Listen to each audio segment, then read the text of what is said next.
इस कार्यक्रम में जो आपकी उपस्थिति है मैं उसको प्रणाम कर रही हूँ और मैं ये चाहती हूँ कि इस कार्यक्रम से आप जाएं तो कुछ लेकर जाएं, इसीलिए कि हम सिर्फ हंगामा खड़ा करना मेरा मकसद नहीं, शर्त ये भी है कि सूरत निकलनी चाहिए, इससे आपको कुछ लाभ भी होना चाहिए, अन्यथा इस कार्यक्रम का क्या ही मतलब है। तो आप यहाँ से जाएं तो ये सीख लेकर जाएं, यद्यपि आप सभी माताएं हैं, आप अपने बच्चों का पालन पोषण सही प्रकार से कर रहे होंगे, इसकी आशा मैं करती हूँ, लेकिन फिर भी इस कार्यक्रम में आना अगर आपका सफल रहता है तभी यह कार्यक्रम भी जो कि प्रधानाचार्य और समस्त शिक्षकों के द्वारा आयोजित किया गया तभी यह सफल होगा। मुझे यहाँ पर कुटुंब प्रबोधन के लिए आमंत्रित किया गया है और ये जो शब्द है बहुत बड़ा शब्द है। मैं अपने अल्प ज्ञान के सागर से जो भी मोती निकालकर आपके समक्ष रख पाऊंगी, मैं उम्मीद करती हूँ कि इसमें से शतांश आप जरूर कर ले जाएंगे। तो प्रथमतः ये प्रश्न उठता है कि कुटुंब प्रबोधन क्या है। कुटुंब अर्थात परिवार, प्रबोधन अर्थात जागृत करना।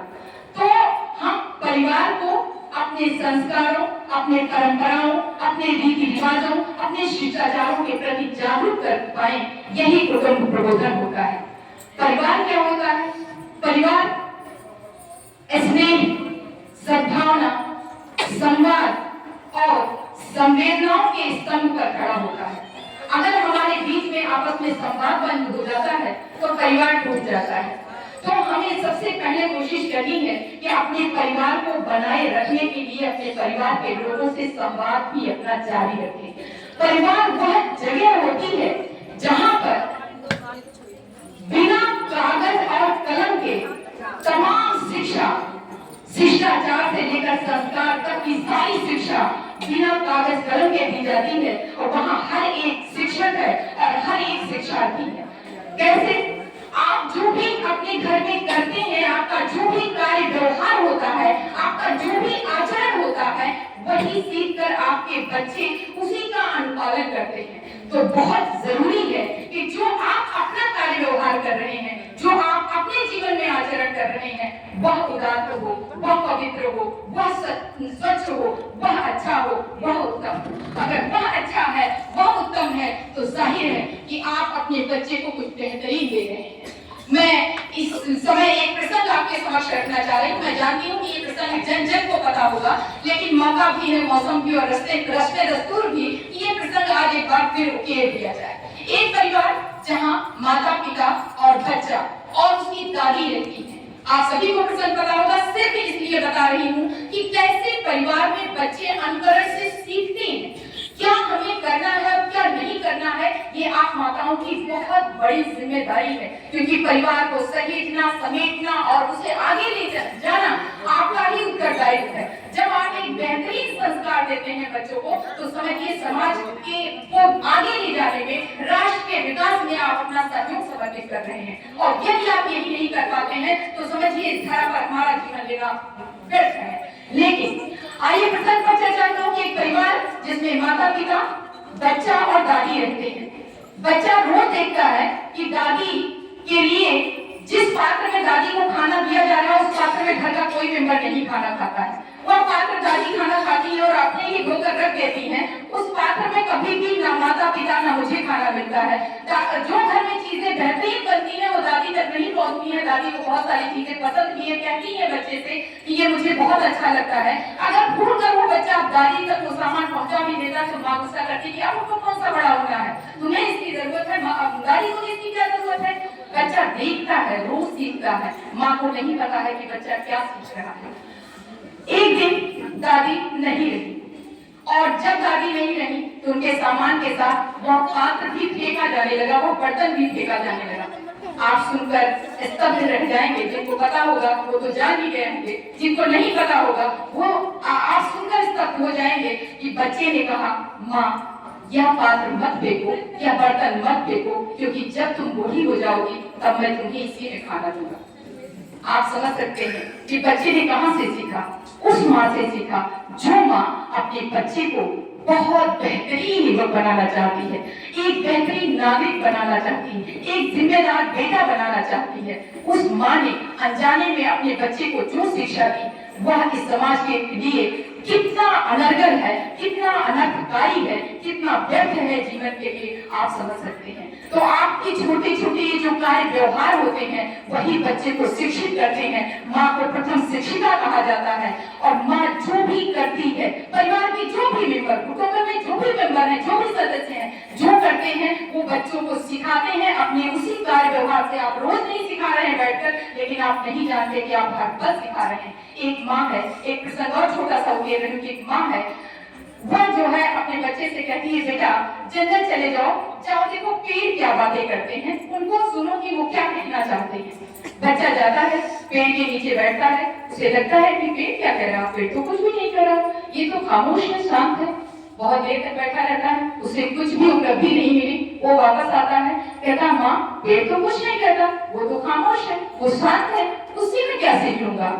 माँ ने कहा, बेटा जो नहीं बोलते वो भी बहुत कुछ सिखाते हैं, शांत रहकर के सिखाते हैं। तुम एक बार पुनः जाओ और सुन, वहां बैठकर मनन करना कि पेड़ तुमसे क्या कहना चाह रहा है।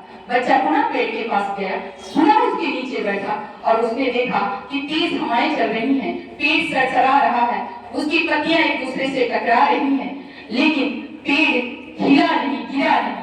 फिर वह बहुत देर तक वहां बैठा रहता है, बहुत कुछ महसूस करता है, फिर वापस आता है। उसने कहा, माँ तुमने सही कहा, पेड़ वास्तव में शांत रहकर, खामोश रहकर भी बहुत कुछ सिखाता है। माँ ने पूछा, बेटा क्या सीखा तुमने, पेड़ ने तुम्हें क्या सिखाया। माँ ने कहा कि माँ मैंने देखा कि पेड़ हवा की झंझावातों से, उससे आहत होकर भी, उससे छोटी होकर भी खड़ा रहा, अपनी जड़ से जुड़ा रहा और उसने अपने तने से जड़ को नहीं छोड़ा। वह अपनी परंपराओं से जुड़ा रहा, जड़ से जुड़े होने का मतलब अपने जड़ से जुड़ा रहा और तमाम झंझावातों के बाद भी, उन तेज हवाओं के बाद भी वह बिल्कुल उखड़ा नहीं। तो मैंने उससे सीख ली कि उसमें कितना धैर्य है, वह शांत रहकर कितनी आघात बर्दाश्त कर सकता है, फिर भी अपने जड़ को उसने नहीं छोड़ा। तो मैं माँ समझ सकता हूँ कि मुझे अपनी परंपराओं से दूर नहीं होना है, मुझे अपने संस्कारों से दूर नहीं होना है, मुझे शिष्टाचार से दूर नहीं होना है, बल्कि जीवन में चाहे जो आघात आएंगे, मैं अपने व्यक्तित्व को इसी तरह से उदार, पवित्र और स्वच्छ बनाकर जीवन में आगे बढ़ूंगा और इस समाज को जो दे सकता हूँ, इस राष्ट्र के विकास में जो अपना शतांश सहयोग समर्पित कर सकता हूँ, वो सब करूंगा, लेकिन कभी भी हिम्मत नहीं हारूंगा और किसी का कोई नुकसान नहीं करूंगा।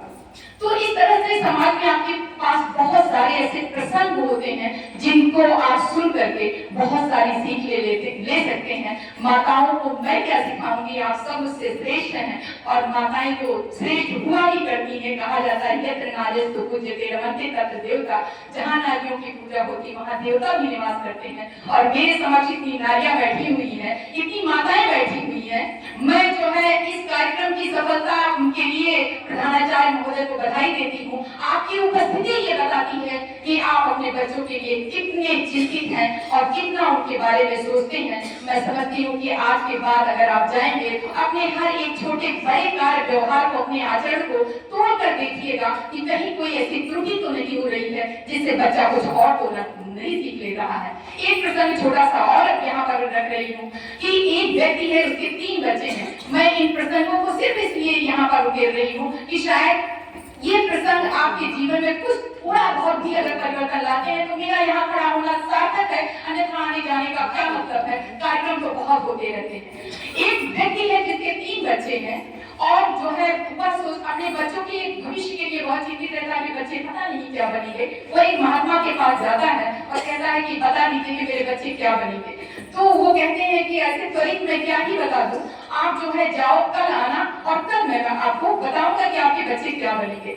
फिर जो है जाते वक्त महात्मा जी ने तीनों बच्चों को एक एक केला दिया और उनको भेज दिया और जाते जाते उन्होंने नजर डाली कि एक बच्चे ने केला छीला और खाया और छिलका यूं ही फेंक दिया और दूसरे ने खाया और छिलका देखा डस्टबिन लगी हुई है, उसने डस्टबिन में डाल दिया। तीसरे बच्चे ने केला खाया और छिलका वहीं एक गाय चल रही थी उसको खिला दिया। दूसरे दिन पिताजी अपने बच्चे को लेकर आए और जो है उन्होंने कहा, आप बताइए महात्मा जी कि हमारे बच्चे क्या बनेंगे। तो उन्होंने कहा, ये जो आपका ये बड़ा बच्चा है जिसने केले का छिलका ऐसे ही रोड पर फेंक दिया था। उन्होंने कहा ये बच्चा आपका बहुत ही नालायक होगा, ये कुछ भी जीवन में कर नहीं पाएगा, कल आपके लिए परेशानियां ही क्रिएट करेगा। लेकिन जो आपका दूसरा बच्चा है ये बहुत साफ सुथरा व्यक्तित्व का मालिक बनेगा और बेहतरीन ही काम करेगा। लेकिन जो आपका तीसरा बच्चा है वह अद्भुत होगा, जिसने गाय को वो छिलका खिलाया था, उसके बारे में उन्होंने कहा यह बच्चा आपका बहुत ही बेहतरीन व्यक्तित्व का मालिक बनेगा। यह न केवल अपने बारे में सोचेगा बल्कि समाज के बारे में सोचेगा, राष्ट्र के बारे में सोचेगा, हर किसी के विकास के बारे में सोचेगा। यह बच्चा आपका बहुत ही बढ़िया इंसान बनेगा। तो आप समझ सकते हैं कि ये छोटे छोटे हमारे जो कार्य व्यवहार हैं ये हमारा व्यक्तित्व निर्धारित करते हैं। तो हमें अपने ही व्यक्तित्व का आकलन करना है। रही बात नारियों की स्थिति के बारे में, क्या ही कहा जाए कि जो है जयशंकर प्रसाद जी ने कहा कि नारी तुम केवल श्रद्धा हो, विश्वास रजत नक्तक तल में, पीयूष स्रोत की बहा करो जीवन के सुंदर समतल में। लेकिन अगर हम नारियों की स्थिति पर नजर डालें तो चाहे वैदिक काल से आज तक की स्थिति पर देखें, यत्र तत्र देखने पर बहुत ही पीड़ा होती है कि जिस तरह से पुरुषों के साथ बर्ताव होता है नारियां उससे तो वंचित ही।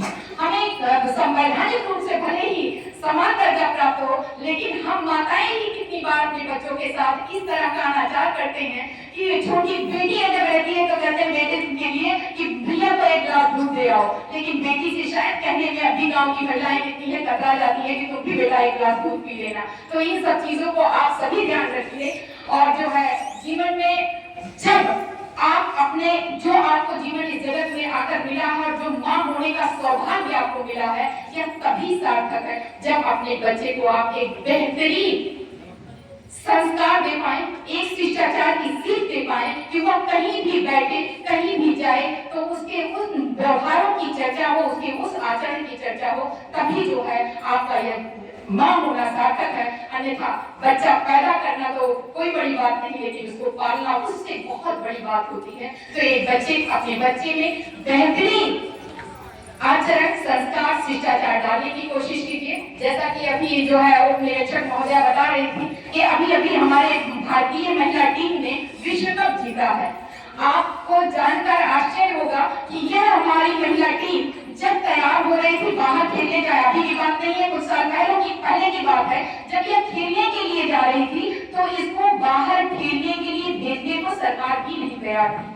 तब उस समय एक टीवी एक्ट्रेस है मंद्रा बेदी, जिनका नाम है शायद आप भी जानते होंगे, उन्होंने अपने पैसे के बलबूते पर इन बच्चियों को बाहर भेजा था। और आप सोचिए कि जिस महिला टीम ने आज विश्व कप जीत करके भारत का परचम लहराया है, हम सब का सीना गर्व से फूल गया है, उन लड़कियों को बाहर भेजने के लिए सरकार नहीं तैयार थी। ऐसे में जो है मंद्रा बेदी ने अपने पैसे से उनको बाहर भेजा। तो कहने का अभिप्राय यह है कि उनको विश्व कप जिताने वाली भी एक महिला है, नहीं तो आज वो उनको अवसर ही ना मिला होगा। तो महिलाएं बहुत कुछ कर सकती हैं। कोई ऐसा क्षेत्र नहीं है कि जिस क्षेत्र में महिलाओं ने अब अपना परचम न लहराया हो। आप में किसी प्रकार की कोई कमी नहीं है पुरुषों से। आप जिस क्षेत्र का चुनाव कर लेंगे उस क्षेत्र में बेहतर कर सकती हैं और अपने बच्चों को आगे बढ़ाने में, उनका भविष्य निर्माण करने में सबसे ज्यादा आपका ही अहम योगदान है। इस बात को कतई नहीं भूलिएगा। इसी बात के साथ मैं एक शेर के साथ अपनी बात को विराम दे रही हूँ